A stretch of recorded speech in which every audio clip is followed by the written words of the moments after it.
विद्यार्थी मित्रांनो, तुम्हा सर्वांचं स्वागत आणि मी प्राध्यापक रमेश घोरपडे आपल्या समोर आजच्या ज्या काय चालू घडामोडी आहेत याविषयी आपण डिस्कशन करणार आहोत आणि या माध्यमातून या चर्चा सत्रातून आपण महत्त्वपूर्ण प्रश्नांवरती प्रकाश टाकणार आहोत। चला वेळ न घालवता आपण आपल्या प्रश्नांकडे जाऊयात मित्रांनो। नाव्या नावाची एक योजना आहे आणि ही योजना भारतामध्ये केव्हापासून सुरुवात झालेली आहे ती तुम्हाला सांगायचं आहे। भारतात ती उत्तर प्रदेश मध्ये सुरू झाली होती, परंतु आता महाराष्ट्रामध्येही चालू करण्यात आलेली आहे। तर 2025 ला ती सुरू करण्यात आलेली आहे आणि ही जी नाव्या नावाची योजना आहे ती लहान मुलांसाठी जे 16 ते 18 या वयोगटामधील जे मुलं आहेत त्या मुलांसाठी ही चालू करण्यात आलेली आहे। या माध्यमातून त्या मुलांना व्यावसायिक दृष्ट्या तांत्रिक क्षेत्रामध्ये सक्षम करण्यासाठी ती योजना आहे। त्यानंतर बघा, लघुग्रहाशी संबंधित कोणत्या घटना 2029 या वर्षी अपेक्षित आहे, म्हणजे लघुग्रह जो आहे तो लघुग्रह 2029 ला पृथ्वीच्या जवळ येणार आहे याची भीती वर्तवण्यात येत आहे। पृथ्वीच्या अत्यंत जवळून हा लघुग्रह जाईल असं म्हटलं जात आहे आणि याची आपल्याला दक्षता घ्यायची आहे, म्हणून हा जो मुद्दा आहे हा या ठिकाणी आपण उल्लेख केलेला आहे किंवा चर्चेत आहे तो न्यूज मध्ये। ठीक आहे, त्यानंतर बघा, द लकी वन्स नावाचं हे पुस्तक आहे आणि हे पुस्तक 2025 मध्ये शक्ती भट पुरस्काराने पुरस्कारित झालेला आहे आणि या पुस्तकाचे जे काय म्हणजे पुरस्कार हा जो आहे तो कोणाला मिळाला असं या ठिकाणी आपल्याला विचार करायचा आहे। तर तो मिळाला आहे जरा चौधरी, हे जे नाव आहे ते अशा पद्धतीने आहे जरा चौधरी। ओके, लक्षात राहू द्या। आणि बघा, स्पष्टीकरण या प्रश्नाचं मी दिलेलं आहे, जरा महत्वाचा प्रश्न असल्यामुळे 2025 सालाच्या शक्ती भट पहिला हा जो पुरस्कार आहे, पहिला म्हणायला हे लक्षात राहू द्या, शक्ती भट पहिला पुरस्कार जो आहे तो जरा चौधरी यांना त्यांच्या आत्मकथनात्मक पुस्तकासाठी देण्यात आलेला आहे। म्हणजे हे जे लकी वन्स हे जे पुस्तक आहे त्याचा जो साहित्याचा जो काय प्रकार आहे तो कोणता असणार आहे, तर ते आत्मचरित्र आहे, हेही लक्षात राहू द्या। आणि द लकी वन्स, ओके, हे पुस्तक 2002 च्या गुजरात दंगलीच्या पार्श्वभूमीवर आधारित आहे। 2002 ला गुजरातमध्ये दंगल झाली होती आणि त्या दंगलीचा जी काय पार्श्वभूमी आहे किंवा जो काय आराखडा एकंदरीत तो त्यामध्ये देण्यात आलेला आहे।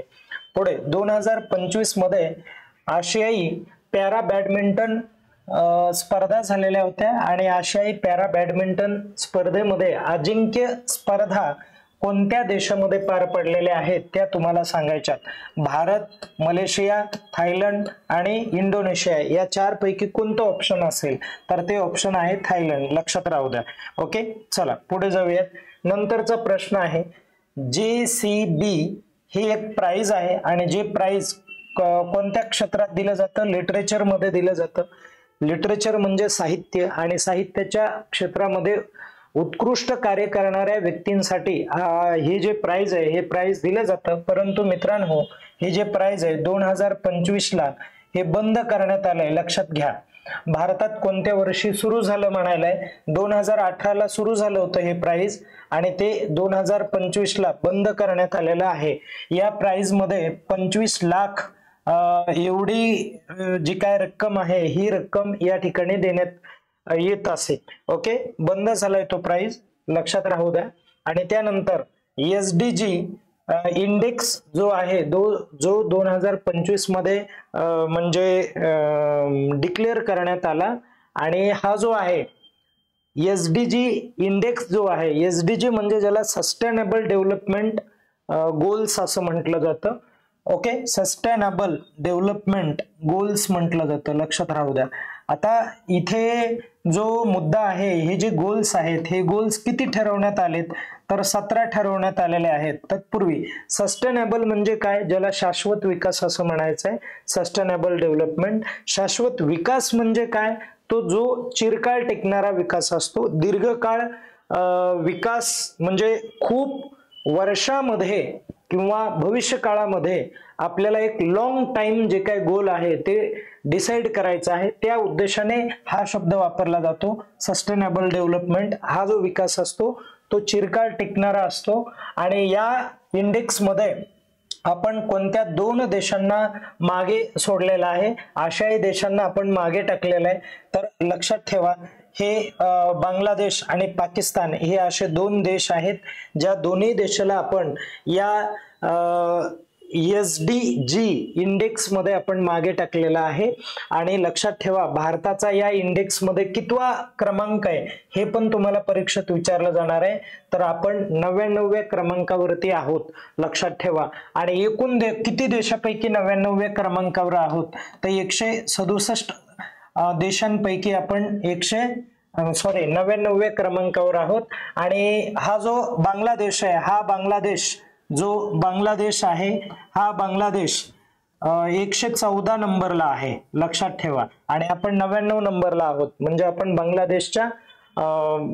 बांगलादेशला मागे टाकलेलं आहे. आणि पाकिस्तान जो आहे हा पाकिस्तान कितव्या क्रमांकावर आहे, तर पाकिस्तान हा 140व्या क्रमांकावरती आहे या इंडेक्स मध्ये. ओके. आणि 17 शाश्वत गोल आहेत आणि हे खूप महत्वाचं आहे, म्हणून हे मी दिलंय. सुरुवातीचा गोल बघा, ज्याला तुम्ही गरिबी निर्मूलन म्हणतात, नो पॉवर्टी. त्यानंतर भूक निर्मूलन, की लोकांचा आपल्या देशामधील जो भाकरीचा प्रश्न आहे हा कुठेतरी सॉल्व्ह झाला पाहिजे, या उद्देशाने तिथे ते गोल ठरवलेला आहे.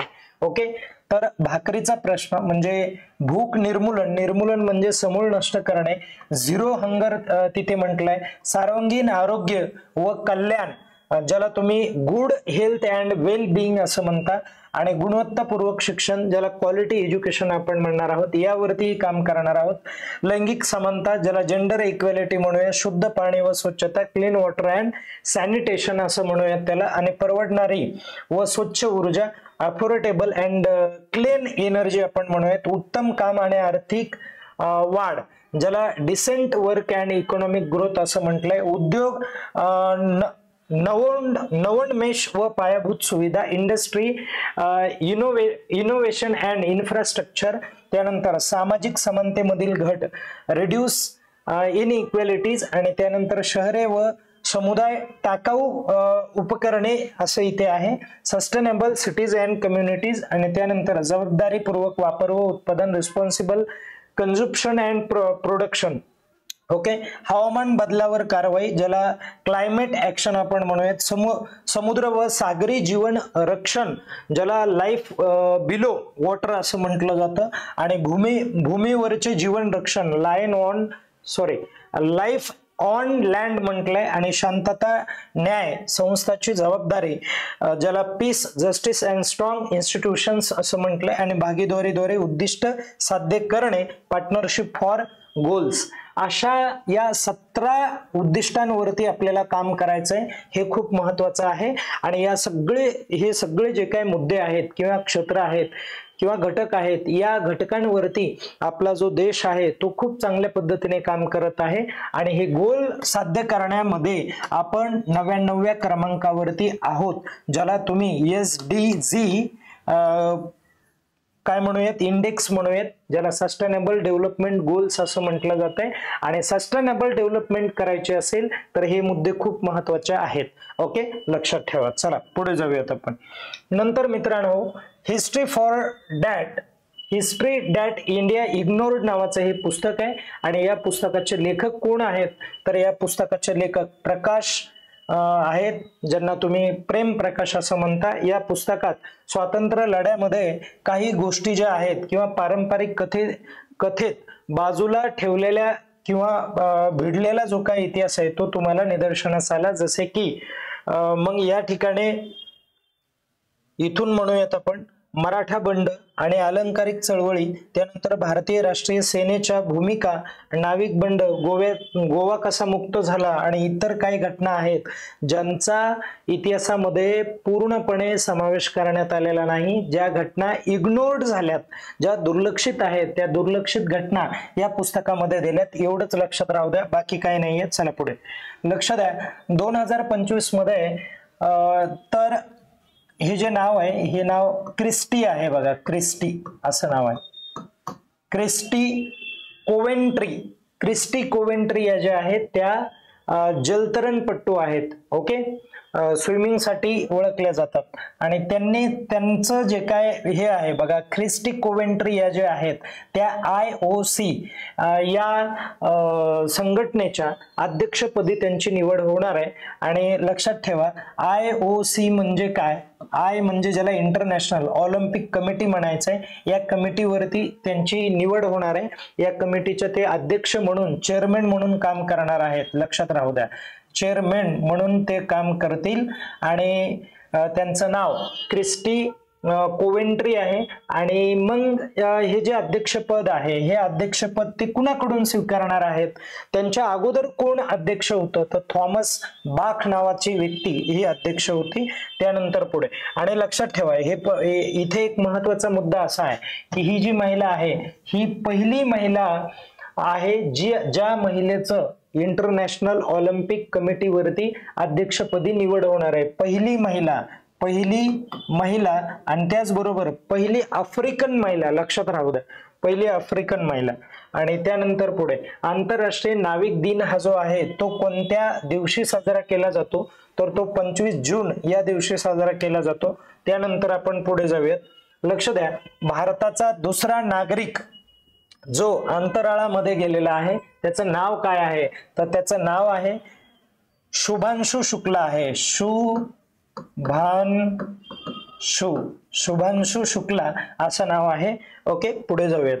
लक्ष द्या आता त्यानंतरचा मुद्दा. परंतु लक्षात ठेवा मित्रांनो की 1984 मध्ये या अगोदर एक व्यक्ती भारताची, इथे दुसरे म्हटलंय ना, पहिला नागरिक कोण आहे, पहिली व्यक्ती कोण आहे जी अंतराळामध्ये गेली होती 1984 ला, तर प्लीज हे जे आन्सर आहे हे कमेंट करून मला तुम्ही सांगा की कोणती व्यक्ती होती पहिली आणि ती कोणत्या देशाकडून गेली होती तेही तुम्हाला सांगायचं आहे आणि कोणत्या यानामध्ये गेली तेही सांगा तुम्ही. ठीक आहे, हे खूप महत्वाचं आहे, ते मला कमेंट करून सांगा. ओके, चला पुढे. लक्ष द्या, संविधान हत्या दिन हा जो दिवस आहे, हा दिवस कोणता दिवस म्हणून साजरा केला जातो त्यावरती एकदा आपण बोलूयात. संविधान हत्या दिन, ओके, तर तो आहे 25 जून आहे. ओके, 25 जून 1975. आणि या दिवशी काय झालं होतं, तर या दिवशी आणीबाणी लावली होती. ओके, आणि आणीबाणी कुणी लावली होती, तर इंदिरा गांधींनी लावली होती. ओके, इंदिरा गांधी यांनी आणीबाणी लावली होती. आणि इंदिरा गांधींनी काय केलं की संविधानातले जे काय महत्वाचे घटक आहेत, प्रश्न बघा कसा तयार झालाय. संविधान हत्या दिन ही संज्ञा कोणत्या प्रकारच्या घटनांवर टीका करण्यासाठी वापरली जाते, तर ती या घटनांवर टीका करण्यासाठी वापरली जाते. लोकशाही आणि घटनेचे जे काय मूल्य आहेत त्या मूल्यांचं उल्लंघन केलंय या घटनेने असं समजलं जातं. आणि काय उल्लंघन काय केलं माहितीये का, की लोकशाही जशी पाहिजे तशी अपेक्षित या घटनेने झाली नाही. आणि लोकशाही म्हणजे लोकांच्या विरोधामध्ये घेतलेला हा निर्णय होता आणीबाणीचा. आणि त्यानंतर पंतप्रधान जे आहेत, पंतप्रधानची जी ऑर्डर आहे ती प्रेसिडेंटने म्हणजे स्वीकारावी, मान्य करावी असं या ठिकाणी सांगण्यात आलेलं होतं. त्यानंतर ज्याला तुम्ही ज्युडिशियल रिव्ह्यू म्हणता त्याच्यामध्ये थोडेफार चेंजेस करण्यात आलेले निदर्शनास येतील तुम्हाला. ठीक आहे, त्यानंतर परत पुढे बघा, नंतरचा पार्ट. नरेंद्र मोदी जे आहेत भारताचे विद्यमान पंतप्रधान जे आहेत, हे जे पंतप्रधान यांना एक पुरस्कार देण्यात आलेला आहे. ज्या पुरस्काराचं नाव बघा, तर officer of order of the star of घाना नावाच्या देशाने दिलेला आहे. ओके, आणि ते पहिले भारतीय ठरलेले आहेत की हा पुरस्कार मिळवणार आहे. आणि पहिले भारतीय पंतप्रधान म्हणला तरी चालेल. ओके, पहिल्या पंतप्रधानाला हा पुरस्कार मिळाला आहे. हा पुरस्कार का दिला जातो, तर जागतिक नेतृत्वासाठी दिला जातो. आणि त्याचबरोबर जागतिक राजकारणातील जी कूटनीती आहे त्या कूटनीतीमध्ये दिलेलं जे काही योगदान आहे त्या योगदानासाठी हा पुरस्कार दिला जातो. नरेंद्र मोदी यांना भरपूर पुरस्कार मिळाले, ते थोडेसे चेक करा तुम्ही नंतर. ओके, त्यानंतर बघा, पाकिस्तानने कोणत्या संस्थेचे अध्यक्ष पद जुलै 2025 मध्ये स्वीकारलेलं आहे. आणि लक्षात घ्या ती कोणती संस्था आहे, तर बघा, तर युनायटेड नेशन सिक्युरिटी काउन्सिलचे ते अध्यक्षपद स्वीकारलेलं आहे त्यांनी. आणि जेव्हा म्हणजे हे जे सिक्युरिटी काउन्सिल आहे, हे सिक्युरिटी काउन्सिल खूप महत्वाचं आहे. UN ची बॉडी आहे, ज्याला युनायटेड नेशन असं म्हणतो आपण. आणि सिक्युरिटी काउन्सिल मध्ये किती कायमस्वरूपी परमनंट मेंबर आहेत ते मला तुम्ही कमेंट करून सांगा की सिक्युरिटी काउन्सिल मध्ये परमनंट मेंबरची संख्या किती आहे ते तुम्हाला सांगायचं आहे. ओके, असं. आणि भारत आहे का त्यामध्ये तेही एकदा चेक करा तुम्ही. तर जेव्हा म्हणजे पाकिस्तानला सिक्युरिटी काउन्सिल मध्ये जर म्हणजे इथे अध्यक्षपद जर मिळालं तर 100% भारताला ही खूप मोठी डोकेदुखी होणार आहे. भारतावरती त्याचे बॅड इफेक्ट्स पडणार आहेत इंटरनॅशनल लेवलवरती. आणि ते काय आहेत ते आपल्या सिलेबस मधून आपण कव्हर करूयात. ओके, तर नंतर मी त्याच्याविषयी बोलतो. आणि तत्पूर्वी इथे आपण थांबूयात. आजचं जे काय सेशन आहे ते इथे पूर्ण होईल. आणि सर्वांनी अभ्यास करा, स्वतःची काळजी घ्या. धन्यवाद.